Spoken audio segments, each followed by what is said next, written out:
Good morning, good evening, good afternoon, everyone. Welcome to the Zwift Community Live broadcast of the Zwift Crit Series North America presented by Cycleops. We got 335 men and I believe 62 women lined up right now, ready to demolish the Watopia Volcano Crit course. And let's get right into some of the racing action in about 20 seconds here with my co-commentator, Mr. Quentin LaFay, hanging out with us here. Quentin, 338 racers in this time zone right here. This is like unheard of. 340 now before they take off, and a lot of big names jumping into the race here today.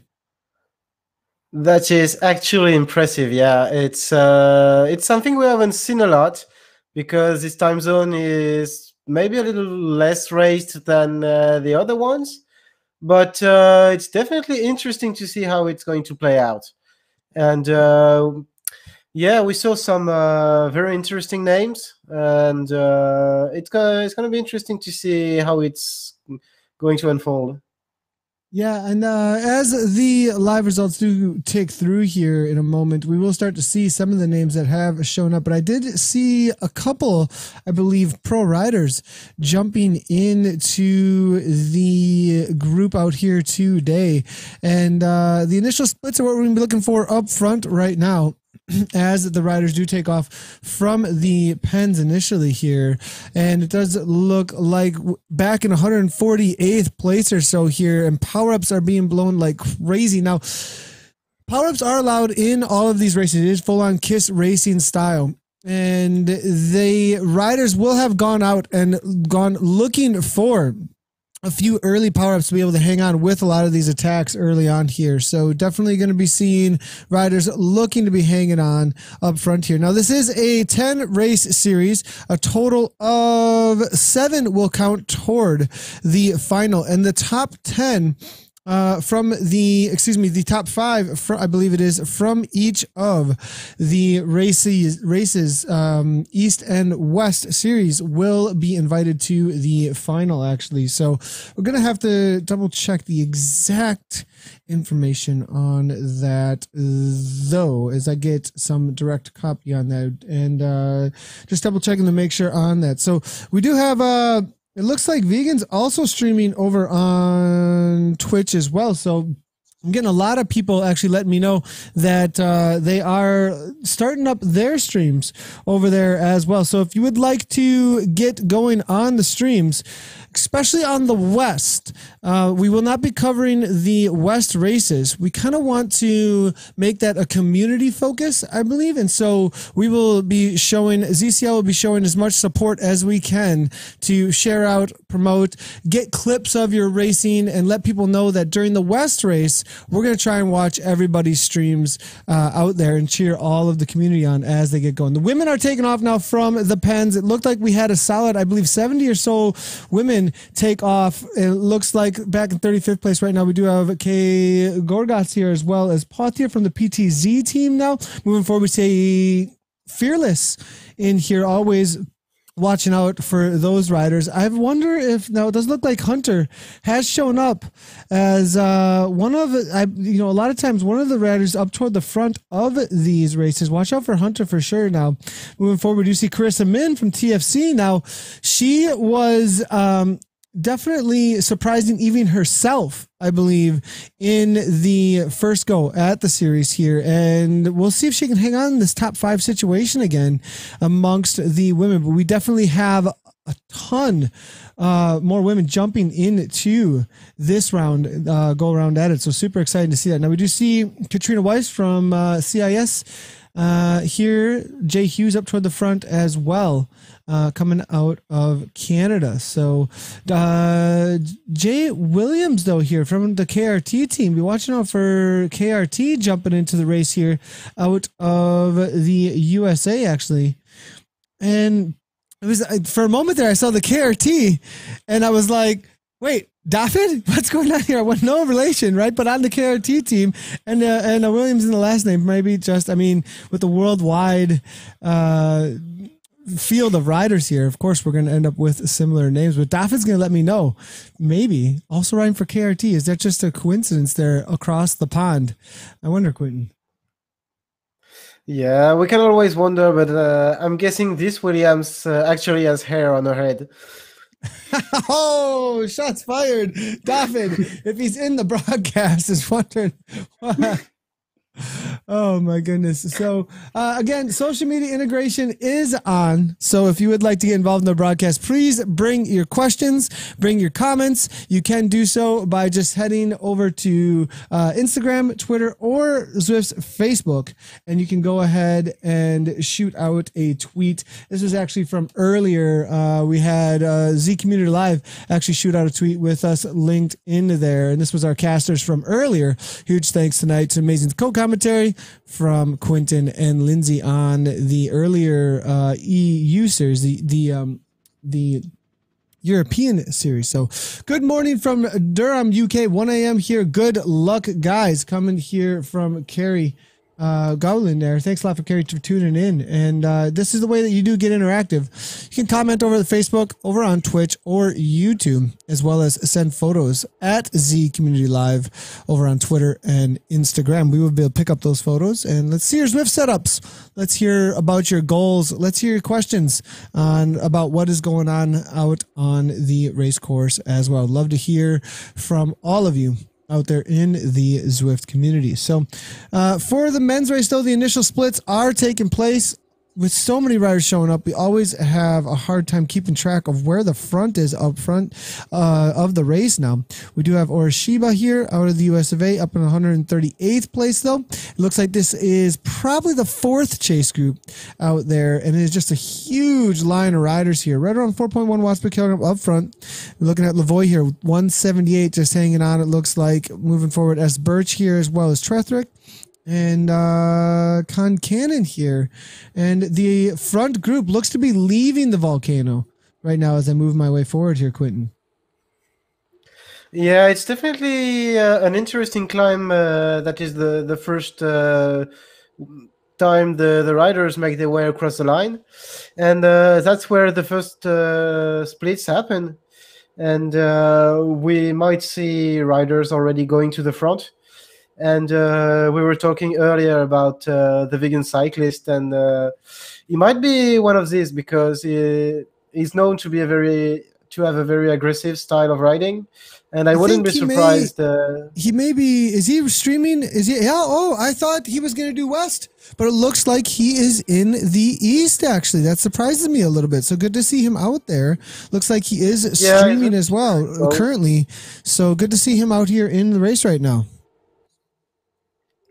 Yeah, he was registered in both. I didn't see him leave the pen, but yeah, it's definitely good to see that he's considering doing either of the series, and it leaves a little bit of suspense as well on that side of things.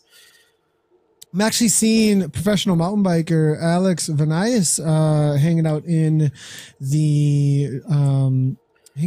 the pack here as well. I'll be watching out for Vanias. This guy's taking some top results. Iceman wins a lot of races in the Midwest, actually. I wouldn't count this boy out ever. Also top cross-country skier locally around here in Midwest USA. So he is riding under the Greece flag there, but that is only that where he originates from, but definitely in the time zone for this this race here. So probably hammering away somewhere over in Michigan right now. So good to see Alex out on course here. Pods line as well. It looks like Cosman, Skinner, P. Kings is there.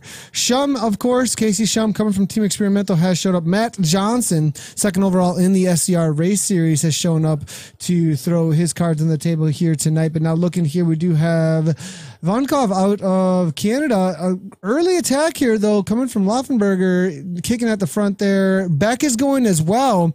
Also top pro cyclist coming out of, I believe, the East Coast here. So watch out for Beck here as he kicks for ODZ on the front end of this pack here. Trying to, actually, Laufenberg is not attacking. He's actually going to be a left rider, I think. So it's Cloutier here is chasing down Beck. But ODZ with a couple in the group here, starting to send some off the front there as we look at Matt Johnson sitting in. Any other ODZ riders? It looks like just two that I see so far. So Johnson will definitely be sitting in, not chasing that down. And maybe we'll see some 1-2 punches, though, here coming from ODZ. But there is a 2-second gap now. D. Charles here trying to close that down. Yeah, they're the third guy from ODZ in that peloton, actually. And it's none other than, current, I would say, CVL world champion, Justin Purificati. Oh, did you say is Pierre Ficati in there? I must have missed that. And I'm also seeing Larson, so excuse me on this. And four riders. And Mike Larson as well, yeah. Yeah, so 4 riders from ODZ. My mistake there. So definitely some firepower. I would not be surprised if they continue to throw attacks like that off the front of this group here, continually trying to loosen up the legs. Now, on the Volcano this early, I wonder how much of a difference that it can actually make, Quentin. I mean, in your experience, will it break things apart, or is it a waste of energy this early? Well, it's gonna definitely break things apart. We already see people throwing their power-ups very early in the small climbs, and they know they have to react because they know Chris Beck is a very good time trialist, and if you let him gain a few seconds, you know he can hurt the ones who will try to chase him. And as well, if you let him at the front for too long, his teammates are just going to rest up behind. And it's a game that ODZ is going to play with the pack, or maybe all race. And it's going to be interesting to see how other riders are going to come together, because the other team that is represented by several riders is actually the Vision cycling team with 2 riders. We have Dwayne Gran and Anthony Ciano in the peloton, and otherwise it's just individual riders, and it's going to be interesting to see how they react to that group of ODZ riders. Very cool to see all the Tron bikes out on course here. Lots of super experienced riders. I mean, all of the big hitters have really shown up, it seems like, here. We've got Shum. I saw the Big Bird is out there as well. Birdman's there. Vegan Cyclist is here. Like you were saying, ODZ showing up in force. Pierre Ficati out there as well. Professional rider out of Canada. Also, the CVR reigning world champion is there. Like you're saying, Beck is out here. We've got the Choppa here as well. Longtime viewer and also rider in the world of Zwift Racer. Good to get to the Choppa out there. So, I mean, it is Zimmer's out there. I mean, geez, it is definitely the who's who of Zwift racing over here in North America for the E-Crit presented by Cycleops. Really cool to see all the racers. Now, there might be a couple of dark horses here, wild cards thrown into the mix, though. BP here coming out of the US of A, now giving a little kick off the front, as Nabi is there as well. Donovan Hardiman here, too. Some of the riders here that we may not be super familiar with our coverage all the time around the 2 p.m. European races. So perhaps a few wild cards might get thrown out here that Quentin might be able to help us out with some of their past results, maybe, as we kick through the race now. Yeah, I'm not sure about the past results, since now my secret weapon, also known as Zwift Power, doesn't record or give us the access to everyone's records. But there's definitely a lot of known names in that peloton, and it's going to be interesting. Like we see right now, Zimmerman, who's more of a climber, it's going to be interesting to see how he wants to play that one out. And Potterline is more of a TT specialist, and he might as well have to throw some attacks if he wants to be in the final mix. Yeah, that is interesting to bring up here, actually, with the type of course we have here that does favor a little bit of climbing here and there. Now, it's not the kind of climbing that's like all-out FTP effort, drop everybody, but more of the punchy VO2 max type of climbing. I mean, you've got a 30-second to a minute full-on climb to the lap banner, right? So if you throw that down each lap, you can really put some hurt into the legs of the other riders. Yes, the climb to the finish line is well, it's a two-part climb, and it's definitely a very hard one because it comes back very quickly. And if some riders have some kind of punch, they have to throw it there, and it can hurt and maybe not make them go away from the pack, but still help maybe get the pack a little bit smaller and drop some riders behind, and some riders that might be on the rivet for some time. If they are one laps, they know they're gonna suffer the other one, and at that point, it's pretty much a mental game. Like, how long are you going to hold on mentally to that pack, and knowing that the pain is going to come back very soon? We are looking to get back in with the women's race. Just so you guys know, we did have a little bit of a dropout, and so apologies, everybody. We are working on it, and I will be getting right back into it as soon as I find one of the women out on course in order to join. I am looking for a few that I am familiar with. Katrina, I know, was up there, as well as Hunter. And so we will be getting them back onto screen as soon as possible.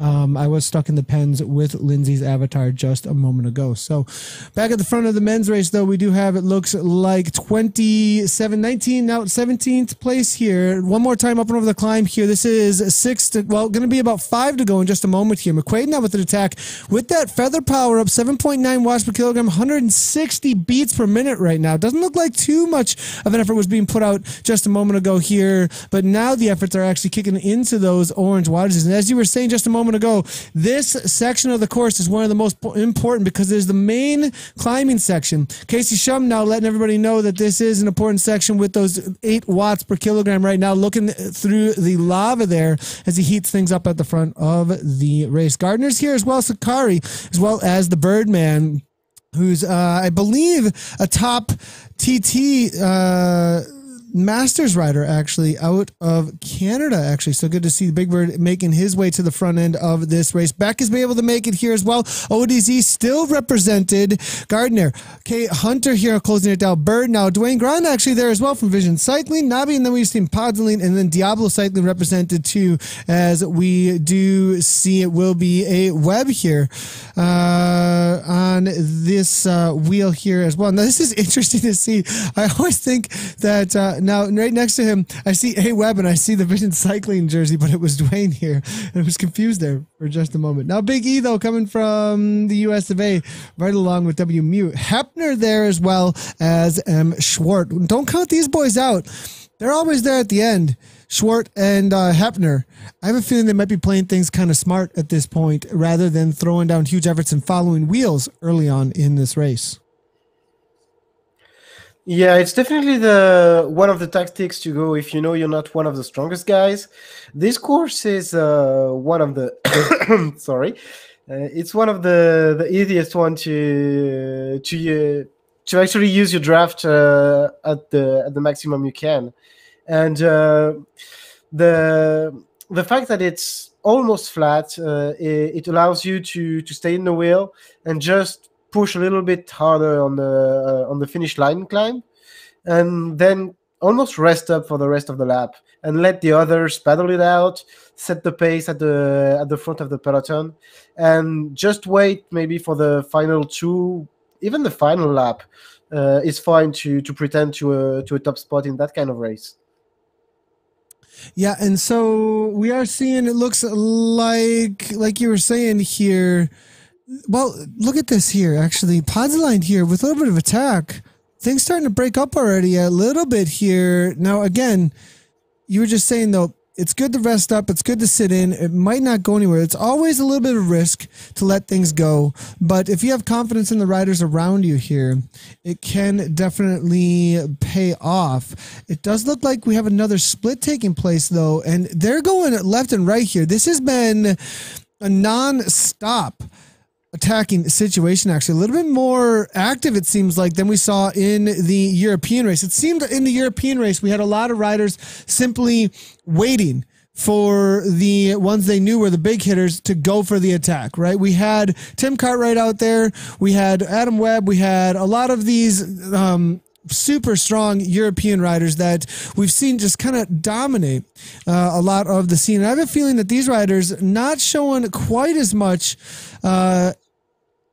trepidation in their attacks, actually. As we're seeing, it looks like BP was trying to go off the front again. It's this continual push toward the front of the race here, nonstop attack every chance they have, trying to break things apart and keep this from being a final sprint finish completely dependent on that aero power-up, Quentin, which, I mean, it's a good tactic, actually, to try and be the one who rolls the dice correctly, right? Like, you might get that opportunity correct, and you might get away with a few off the front. And it's a different kind of crit racing, that's for sure, than what we saw this morning. Yeah, I'm not sure if we can call sprinting really a dice roll at this point, because especially on this course where it's very tactical and it's all about positioning yourself in the right draft at the right moment, and even throwing your power up at the right moment. It means that, well, on this course, you have quite a lot of opportunity to get the power-up you want. And you can roll the dice and throw one out there every lap and hoping you'll get the arrow on the bell, actually. And but if you want to make sure, you can save it even from the start. And you'll see some riders never use a power up in that kind of race, always keep in the draft and throw that arrow at the end. And other riders are going to say, man, they were lucky. And it wasn't luck. It was just that they kept the one they wanted for the finish because they know when and where it's going to happen. And I think for this race, it's going to be different than the Europe race. Because the Europe race, well, didn't live up to the expectations, actually, because everyone was waiting for a sprint finish and for the big hitters to attack. And somehow the pack got surprised by Cartwright, who got away 1 kilometer from the finish. And that was interesting, actually. Good point, Quentin. That's a really good point, though, that it was kind of a little bit of caught off guard because he went so incredibly early and was able to hold on to such a high. And I think he almost took his TT advantage, his TT rider type advantage, and used it as best as he possibly could, right? Going from that far out, maybe he doesn't have a 15 to 20 watt per kilogram sprint like we can see from a Kyle Augustine or some of the full-on sprinters, right? But he still was able to use an advantage and caught everybody off guard. And because of that 5-second gap, they just couldn't close it down. It was already over before it even started, like you were saying there. So in this, maybe not going to be caught off guard here and living up to maybe not living up, but definitely causing a lot more mayhem at the front here. With the likes now we are seeing of Beck and Pierre Ficati making an attack at the front here. Beck now 6.9 watts per kilogram, as you can see, got a little bit of a gap, but again, shut down immediately, I think, by a few of the riders who are playing very smart crit racing here out on the Volcano course, shutting it down. And we've got these riders that are not names that are, Ciano here, the Zwift kid here. We also see Dwayne in there as well. Zimmerman, as we were saying earlier, a good climber. Johnson sitting in as well. Larson, Hepner's there. Schwartz there. K. Hunter. I mean, a lot of strong riders here still with low heart rates and just kind of allowing things to go off the front a little bit there and not playing too much to those attacks. Now, it was ODZ who was causing some of the mayhem on the front, and they still had 2 riders in the pack, so they might just be playing some cat and mouse games with the group. Yeah, ODZ definitely got the keys for this race because everyone noticed now that they are the strongest and the one with the higher numbers. So it's going to come down to what they want to do with this race. Do they want to sit in and get the pack, the sprint finish that everyone expects? Or do they want to break out and to have 1 or 2 guys up front and the other ones just controlling behind? And all you need is almost 5 seconds and a little bit of hesitation behind. And if nobody tries to go because they are afraid of guys like Larson or Johnson that we know are really strong, and they've been sitting in all day, and people are going to hesitate more and more to bridge as they know they are going just to grab the wheel and come back with them.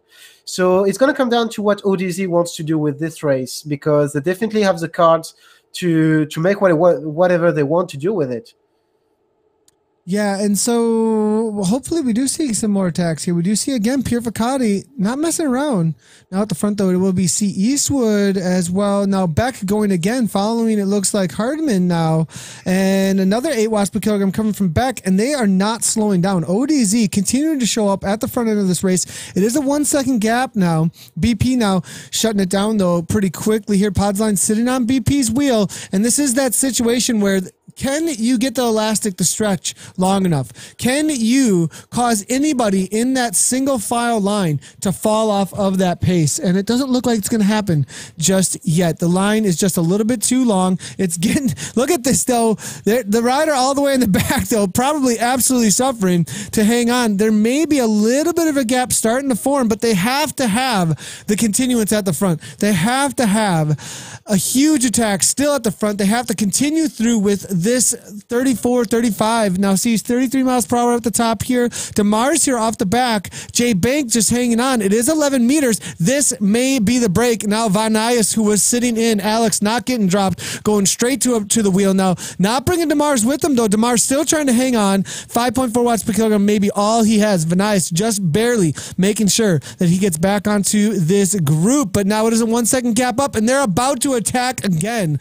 And it is going to be uphill, full on, over threshold, VO2 max effort just to hang on to this pace right now, because these riders know there are some really in a world of hurt right now. This may be the moment that we see the real front group in the East E-Crit here presented by Cycleops. But Quentin, what do you think? I mean, I think that's about to break. Yeah, we definitely see some riders getting dropped here and there, and the fact that the descent is so close to the small climb, it helps to stretch out the peloton right before the climb, and yeah, riders are coming in.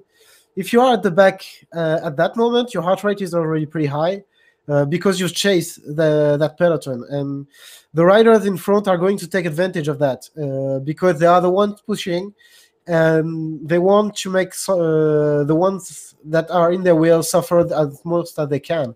And now we see 3 of the Odyssey riders in the top 5 or 6 positions, and we see some of the most experimented riders. We're seeing Zimmerman, we're seeing McQuaid, we're seeing Pierre Ficati, we're seeing Shum, and they're all in the top positions, and because they know that's when it happens.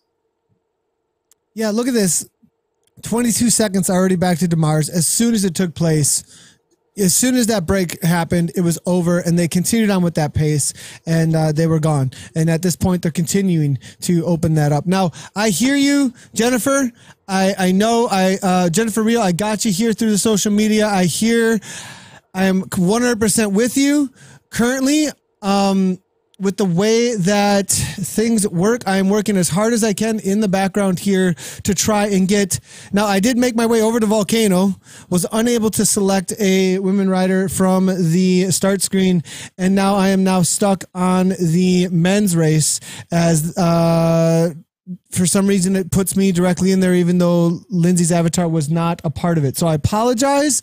I'm trying to work with what I have here to work with. If I can get out of this, I might have to restart again. I'm doing my absolute best.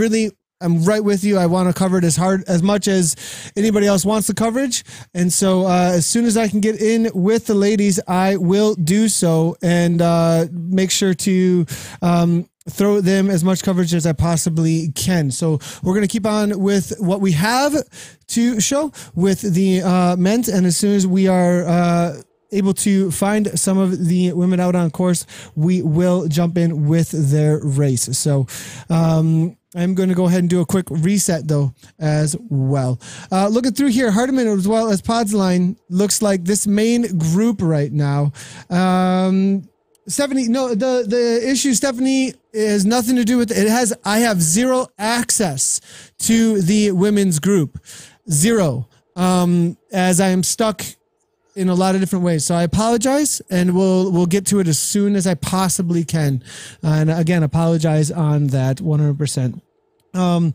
So back in with the front end of the men's race, though, here, Pierre Ficati from ODZ, Pods line as well, P Kings, and Big Bird is here as well, as we like to call him. Now with an attack, actually, with about half the race down right now, actually a little more than half of the race down, about 2 laps to go.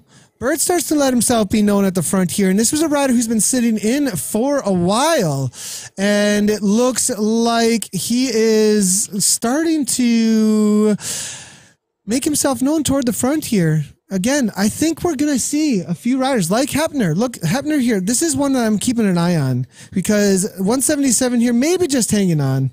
But I think a few riders here have been playing it very smart. Has ODZ also been working this whole time for Larson?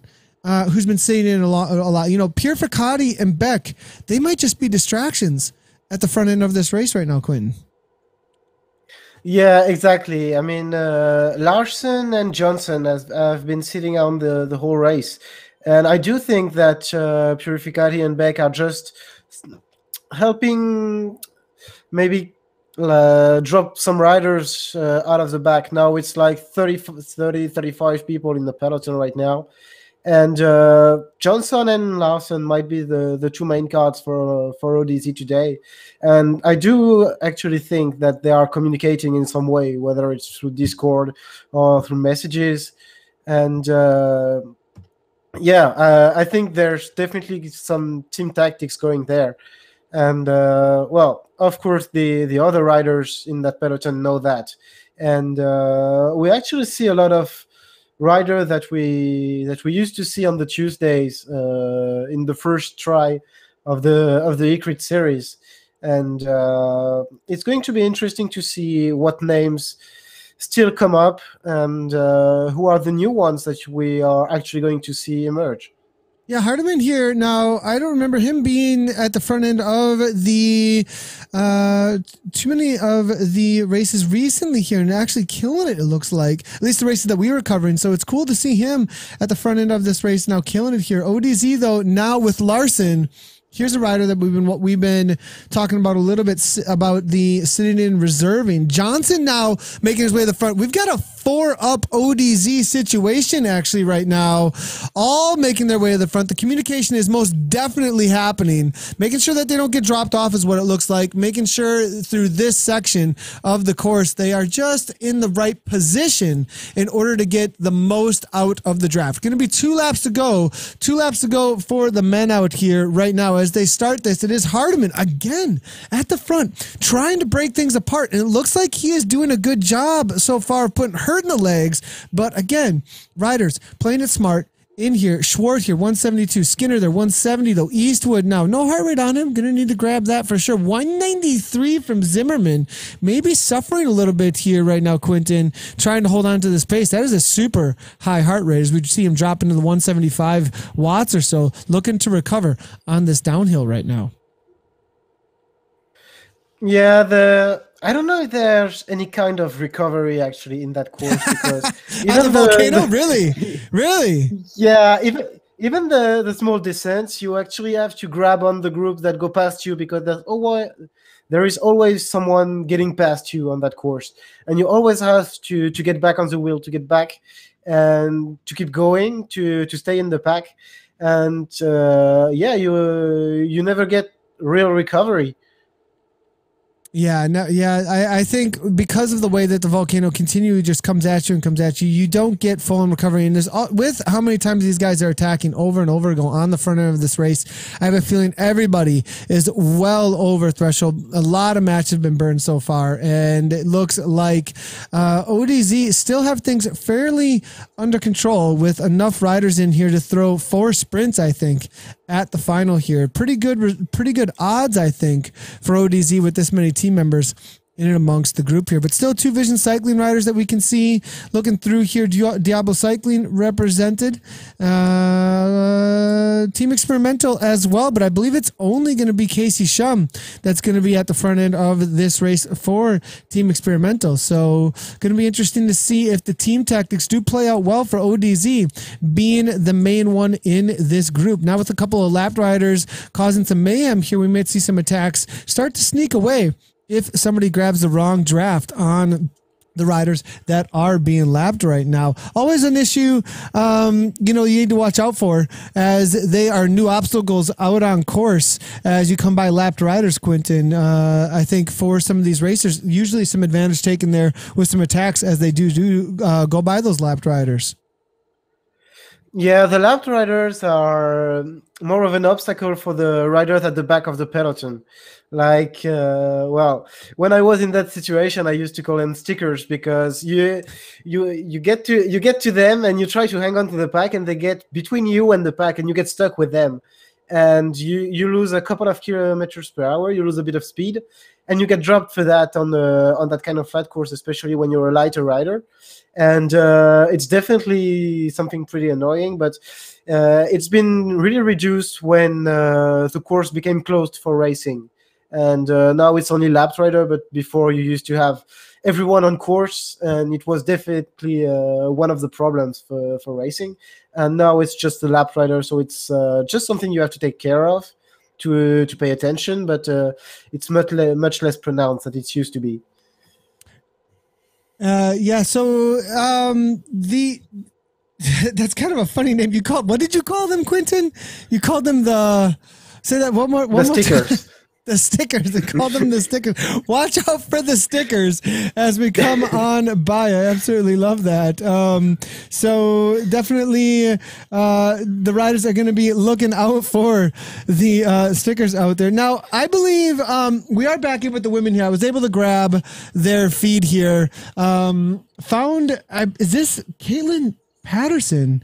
It looks like Alex and Caitlin jumping out onto course here. I'm just going to double check and make sure that this is Caitlin, but if it is, she was a semifinalist last year in the Zwift Academy for the women, and one of the strongest Midwest mountain bikers for women, actually, in the area. And I believe that, yep, this is Caitlin Patterson, currently sitting in second place overall.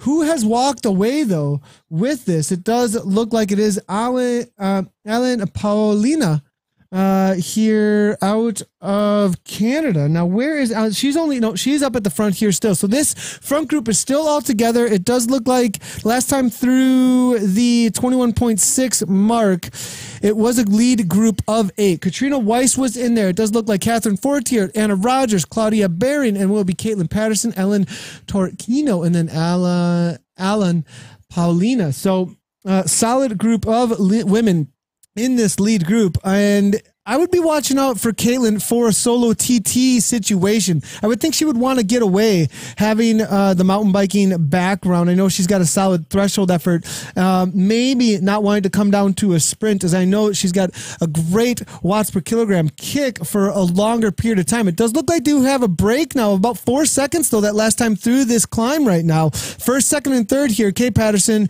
Alan is here as well, and it looks like Ellen now starting to get away. 5 seconds up right now, and every point matters. We were talking about this a lot earlier in the European race, that, it is the top 20 that get points, and it's going to be the top 10 women and men in the whole of NA between the two different series that are going to be grabbing these spots to go to the final. And so there is an actual prize on the line with this, and if you want that, you got to grab and fight for every last point to the end of the series, and it's going to be the best 7 out of 10. So these women are going to be looking for every last place that they can get within these top 10 or so, Quentin, and battling it out. So I think these women are going to be super motivated here. Katrina, Gonthier, Baring, as well as Fortier, Rogers in there as well for Team Fearless, to chase this down and bring Caitlin and the rest of that front group back, I would think.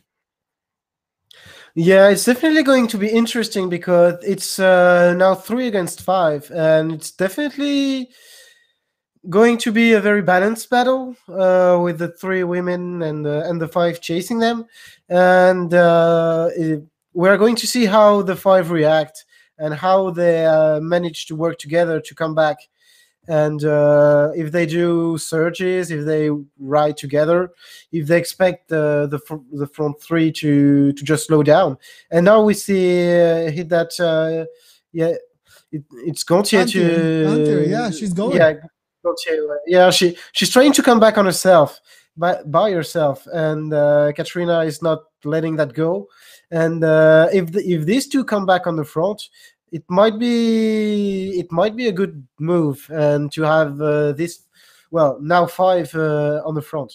Now look at this though, Katrina absolutely suffering at this point and trying to come back on her own though, but now at 182 beats per minute, it looks like she's fading back the Rogers wheel. But now it's one of those situations where it's so painful because you just made an attack to try and go with, and a rider comes from up there from behind and then goes by just a little too fast to grab the wheel, and now Katrina is in a world of hurt. You can see it right now, trying to hold on to the Fearless Riders wheel here. It will be Rogers now getting away just a little bit. They tried to get back to the wheel on the climb, but it looks like Ellen and Caitlin, and it looks like Marie-Helen Gontier were able to be strong enough to hold on to this pace out in the front here and stay away, actually. But now Marie-Helen now, a little bit of a gap here.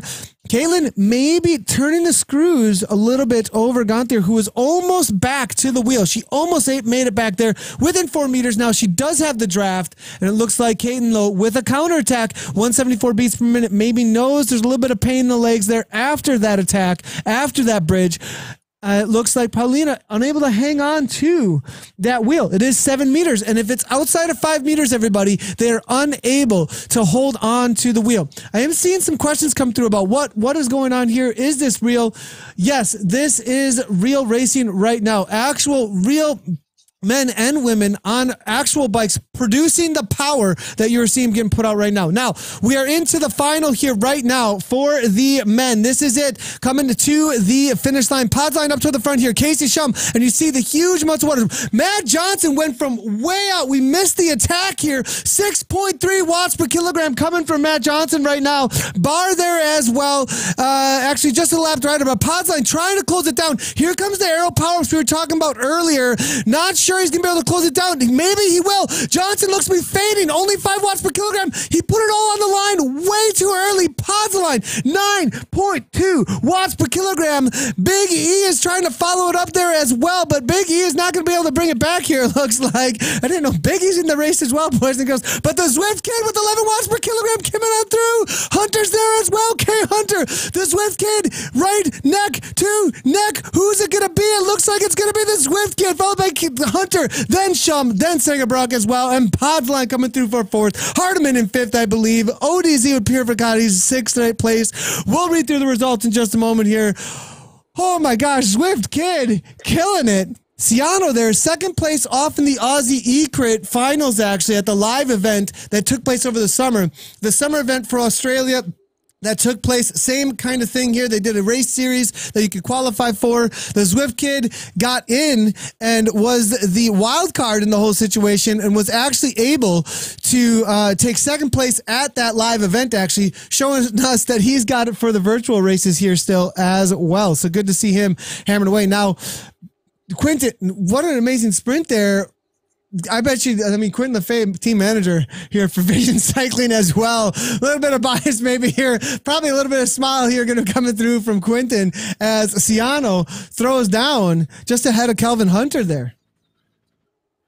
Yeah, one interesting thing is that this last lap looks like it's been animated. It's been the fastest one on course for this race, as we see the times right now.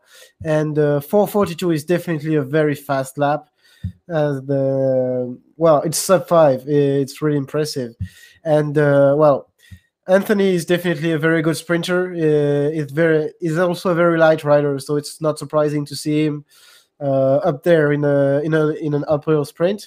But we saw Johnson trying to do maybe what we can call a cartwright on this climb, but this time they had Podline to bring back the peloton with the aero and the whole group in his wheel.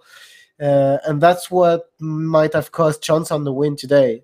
And, ODZ played their cards right, if I can say so. And, they just missed it by just a little bit.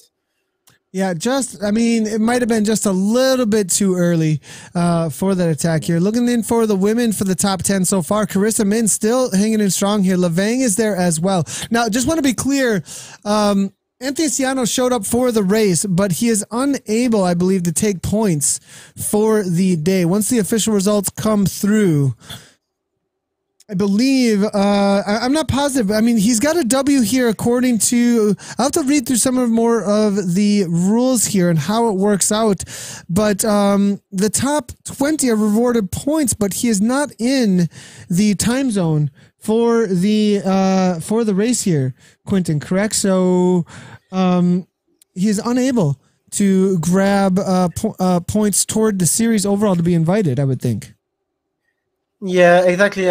From what I remember, the way it works is that people outside of the time zone can are included in the results, and but they don't get points. So I think Calvin Hunter, who's the first from the US from that time zone, will not get 20 points. He will get 19 as he came in second. And that's a way for people from other time zone to maybe keep other people from getting as many points as they would. And he's the only one outside of the time zone to have scored anything. But it's definitely interesting to see how it plays out, because Anthony is definitely one who's quite often racing in that time zone. And it's definitely interesting to see how the other ones will react to that. Yeah, and I have a feeling that maybe a little bit of team tactics there, right? So we are seeing other racers from all over the place getting involved in the racing here, and it does look like quite a few in the top 20 here. It looks like all actually, yep, as you were saying, Canada or US of A in that top 20 situation there. Calvin Hunter taking that second place, Casey Shum third, Spencer Segerbrock as well in that, it looks like fourth place. Let's see if we can get back in with the feed for the women's race here, as we do have the front end of the race here with Caitlin, and it looks like Ellen able to get a little bit of time here, or Paulina actually, and that is a 4-second gap. 4.5 watts per kilogram still here coming from Ellen. I'm not sure she's gonna be able to bring it back though, as Caitlin and Ellen definitely working together at this point to try and grow this gap, and they are going into the final here, as Caitlin here sits on Ellen's wheel. Now, how much work do they want to do at this point with only about 2 miles to go to try and hold off Ellen? I mean, it's only 3-second gap with this much on the line already. They're probably going to really want to work together to hold on to this pace. You do not want another rider involved in the sprint, it looks like. So it looks like Ellen still pulling through about 4 to 6 watts per kilogram on the front. Caitlin sitting in now, though, 3.1. I'm not sure she's got a whole lot left to push through if she is sitting in and allowing Ellen to do a lot of the work now at this point. Ellen here, Paulina now is 2.8 watts per kilogram, maybe fading backwards, and now starting to think about holding off Gontier, who's trying to come back to her wheel as well. Yeah, it's going to be interesting because they still have 1 lap to go after that. And when you have 2 riders at the front, they are going to look at each other. And Paulina is like right behind them. And she might come back and, cause them some troubles, actually. And it's definitely very interesting to see how they are going to play that out, because they can work together and try to keep her out of the discussion, or they are going to look at each other. And it's almost up to Paulina to see if she wants to come back right now, or maybe if she wants to wait a little bit and try to surprise them in the end. Yeah, that's a great point there to make, actually. If she wants to just kind of hold on to this steady pace, if she's feeling slightly comfortable at this point and able to hold on to this 240 watts at 167, just kind of almost like allow them to dangle out there. I don't think that's what's happening though at this point. I believe that Ellen and Caitlin are putting a world of hurt on. Here comes Caitlin now, 7 watts per kilogram, a little bit of a kick now. This is a real attack. 6.5, 5.8 watts per kilogram, 7 watts per kilogram coming from Ellen. Ellen now as well, absolutely killing it, it looks like here. And it looks like they are going to open up that gap still. And she's got 5 meters over the top of Ellen, but not going anywhere just yet. Predictions here. Ellen v. Caitlin here. Does look like Caitlin does have then arrow power up. I did see her throw down, trying to get away, but now Ellen's on the wheel, and that's a little bit early of a power up there. Unable to use it for much. Maybe just going to use it to try and bring the heart rate down, though, at this point, since she is unable to get away with any distance from that use. Yeah, maybe it's for an attack, or maybe it's just to discourage Paulina behind them, because with that arrow, the gap is going to grow. And if Paulina has 10 seconds now, she might just give up on the chase. Yeah, and it looks like it's out to 10 seconds. That's not coming back. They're within the last mile now. We do have a question here coming through. Leigh Phillips, after the race, we will definitely address your question there, because it's a great question that comes through a whole lot. But I know for a fact that there are professional racers with peak powers within the 500 to 700 watts for up to 1 minute straight. Absolutely. Even more than that, actually. Within my own strain gauge power meter, humble brag, have seen those kinds of numbers. And the power ups, Leigh, we'll have a little discussion about that as well. I love them. There is some RNG in real life racing. If we're looking, I think a lot of times when it comes to the control that we feel we have over the virtual world, because we can see all the numbers that we don't see in real life, it makes us feel like we have more control over what's happening. And then if that control gets taken away by a power up, we go, wait a second, that's cheating. When in reality, there's lots of RNG in real life. You just don't see the numbers on it. So it's a great addition to the game. And there's lots of racing out there without that RNG added, though. Now looking through here, though, we do see Caitlin with 7 watts per kilogram to kick, 180 beats per minute. This is the final attack now, going into the finish line. Can she hold on to the 1 second there over Ellen? She's got a gap now, though, but she's going to have to hold on. It looks like she was able to break the competition, though. 6.2 watts per kilogram coming from Caitlin Patterson. I believe podium finisher. I know in the past for sure podium finisher in one of the largest mountain bike races in the USA, the Iceman. I'm not sure what place she took this year. Usually on the podium. I think it was second place, actually, to some Olympic champions actually out there. So good to see Caitlin out here hammering away in the world of Zwift as well. Going to be taking the W, it looks like, for Caitlin, and looking to punch a ticket maybe to the final here if she continues to show up for 7 races all the way through. I'd be watching out for Caitlin Patterson for the North American Series here, presented by Cycleops here. So Caitlin Patterson across the line for the W. Now we do have Ellen there across the line, second place here. Ellen Paulina there for third. Solid effort there. Moving our way back now. Where is Gonthier? Here's Gonthier. Is she able to hold on? It looks like she will for, I believe, 4th place out on course amongst the women. Now Rogers here with Malik here right on the wheel. It's going to be a battle to the line here between Team Fearless and Malik. Now Fortier is there as well. They're not kicking just yet here, Quentin. No jumps. And maybe it's going to be, one of these situations where the first person to jump gets it. Yeah, when you are in a small group like that, you often wait until the last kick and wait just for the time you can sprint. And if you get something like a feather, it's definitely the first one who can get away that gets it.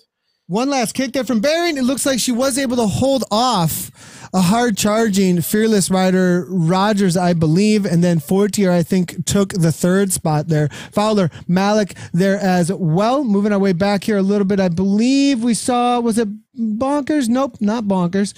Looking for the next group of women coming around the course as we do leave the, event the moment that we come through the start finish line. So as soon as we can get back in with the next chasers here, we will look at the rest of the top 10. But as we wait for that and look around here a little bit, here's a little bit of information on the next upcoming races. So obviously we are going to be having the West up at 8:02 p.m. PST for the women for the NA series. And then for the men, we then also have the 8 p.m. for the West coming up. So in just about, we are seeing 2 hours from now, we are going to be having the next set of races going down. So men's and women's, this is the full schedule for the Crit Series. We've got the European Series. We'll have full coverage of that every Thursday for the men and the women. We'll be covering the East, and West will be a community focus. So we're going to focus on streamers in the community and promoting their streams for the West series. So make sure to jump on and start your streams up, and we'll get some promotion around those out on Twitch. And our focus will mainly be on Twitch, but we'll also check out your VODs over on YouTube as well. So let's see if we can find the rest of the women. It doesn't look like we're going to be able to grab it. We have completely lost the event at this point. I'm going to see if I can do a quick little turnaround. It does not look like it. So we're going to hang out, it looks like, with B Green here as we come to the results here for the women. And Bastold's saying this brother Choppa looks sick. I think he had fun. Oh my goodness. And so CX Tricks is saying men's race slowest lap was a 5:05, fastest was a 4:43. Whoo, that is flying. Absolutely flying, Quentin. The men's race in the NA showing up, letting us know that I mean, I love it. We've been chatting a lot about how Europe is stronger. You know, everybody goes to Europe to look for those pro contracts from the NA, but that's looking pretty strong there, Quentin. Yeah, it's definitely going fast, and well, you see a couple of pro riders that get the pack going in the US race as well, and it's interesting to see how the guys react, because they are going along with that, and it gives very fast races, and yeah, it's definitely, I wouldn't say stronger than the EU, but it's definitely quite as fast. Yeah, and so looking through here now, Caitlin Patterson, I'm going to go ahead and read through the results for the women. It does look like Caitlin Patterson took that W. Now, it's not always the rider who puts out the most watts per kilogram that wins, as she threw down a solid 3.9 for the category here. Ellen Torquino here as well. Quino, 4.0 watts per kilogram solid with a second place out there. Alan Paulina, followed by Marie Helen Grant, sitting in fourth. Claudia Barron in fifth. Anna Rogers in sixth place, followed by Catherine Fortier. Luce Bourbeau, I want to say, out of Canada there. In eighth place.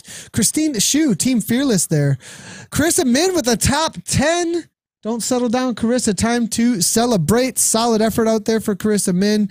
Amy Levang as well for Team Ferris in 11th place. Katrina Weiss in 12th. She had a solid top 5 going on there, but I think that she was, you know, in a situation where she was trying to hang on with those women, and she tried making that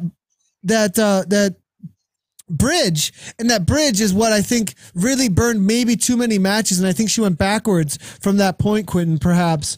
And so Katrina going to be looking for a few more points probably in the East Series coming up here in the race next week, as I know she's super strong rider who's made it to a lot of finals like this, live events. I think she was over in France with you as well just a little while ago, Quentin. Well, she wasn't in France, but she's definitely. Well, she might be disappointed with that 11th place, but the thing that happened is that she saw the win get away, and she tried to go for it. It was a win or a podium and nothing else. She wasn't going to settle for fifth or sixth. She went all in, and that's something very good to see happening on Zwift as well. And we can only give her kudos for that. Yeah, for sure. All in and taking the W or the highest point I can, or else going, backwards. Totally fine, because it is everything on the line.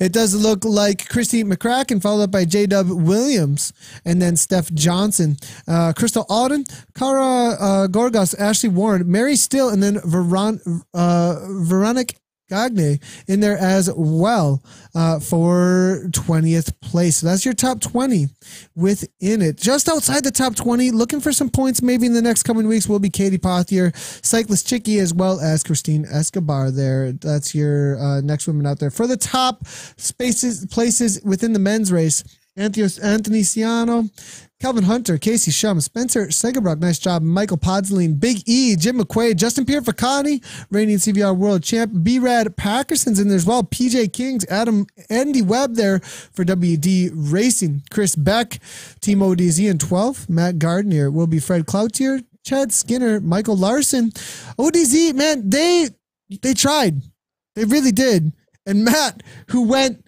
way early, ended up just sneaking in for a 20th place there, actually. Sherwin Nabi, Warren Muir, Adam Carr, all in that 15th through 20th there. Matt, though, I thought he had it. He had 10 seconds or so going into the final climb, but that just got demolished with those sprints coming through the line. Yeah, I had like 5 seconds coming into the first kick. And it was very close, but he slowed down a little bit on the flattening section, and that's when the peloton come back with all the momentum going from the kick. And that's maybe not where he lost the race, but ODZ definitely played very well this race. But in the end, you can only follow your strategy, and if it doesn't pay off, it's going to pay off on the next one. And I think with that kind of strategy, they have a lot more chances to make it work on the classic course of London, where the attacks have a lot more chances to go to the end, actually. And that's definitely something we can expect from them on these courses. Yeah, still plenty of racing to go to. That's the cool thing about being a 10-race series in the best of 7. You have a little bit of a bum race here and there, but you maybe change up the tactics a little bit, know how to play things maybe a little differently in the next races. It's definitely gives the option to try and better that. So as far as ODZ goes, that 8th place there for Pierre Ficani would be the best that they have on the day. That'll score them, though, 12 points on the day. Casey Shum, Team Experimento, though, representing it, looks like he's going to be grabbing a solid 18 points. And Calvin Hunter, they're going to be the series leader for the East here coming in. So I think that's going to be it for us. I am looking for some more social media interaction. I'm seeing Dixie Newsom saying, great job, ladies. PJ King's letting us know that Bruce Bird is an age group world champion. Absolutely. Yeah, he's super strong. I believe that's on the TT for Bruce Bird. I'll have to double check that, though. Thanks a lot, Casey, for the pick there of the results. I do see that over at Twitter as well. Jeremiah still there cheering on. I believe it is Mary Still. Thanks a lot, you guys, for all the questions and comments coming on through. Leigh Phillips, I think we answered your question for the power-ups as well as the power that we do see in the game. There is definitely a community organization around the KISS organizers that are double-checking and making sure everybody has approval that needs it, that's doing over that 5.0 watts per kilogram. So definitely lots and lots of work going into the races to make sure everything is qualified. And also, that's what the live event is about as well. Once you do get there, having to throw down and show what you got. So that's going to be it from us. Make sure to load up those streams for the West, and we'll be watching out for them and sharing them up. I'll be hanging out in a few of the Twitch channels and tweeting them out through ZCL or through my personal Twitter as well. And make sure if you do stream the West that you on Twitch stream in the Zwift community. Make sure that there's 3 communities that you can add. Add the fitness community, the Zwift community, and the gamers and gains community. Those are 3 communities that you can definitely stream under that are focused on fitness on Twitch, specifically, especially the Zwift one, and stream on the Zwift game so people can find your stream over on Twitch with the Zwift game. All right, thanks everybody for tuning in. Great job to all the racers out there today. And we will be back next week, obviously, for the rest of the Crit series. And as always, everybody, thanks a lot to Quentin. Nice job today. And great job to all the racers. And as always, everybody, a big, huge ride on. The other thing, if you haven't done so, head on over to the Twitch channel for direct push notifications of any time that ZCL does go live. Then it will get notifications of every live stream that we do directly from Twitch. That's it from me over at ZCL. We'll see you guys all on your streams of the West Series in just about 2 hours. Right on.